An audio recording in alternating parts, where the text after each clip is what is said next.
It will be interesting to premium born to ride motorcycles forced to go to work shirt C. I expect a lot fewer people to be handing out candy and maybe move to the bowl on the porch idea or just skip it altogether. I know we generally pass out candy every year, but we'll not be doing anything this year. I was born in the mid-80s and never got closer to celebrating Halloween than having sleepovers with.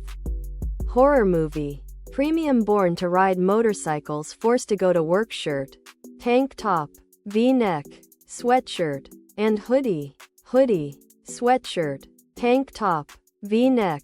In Denmark, premium born to ride motorcycles forced to go to work shirts here. We have adopted a trick-or-treating only the last couple of years. We are only going to classmates or family for trick-or-treating. Only the people we already see often, so that is a way around having a lot of strangers. Other products.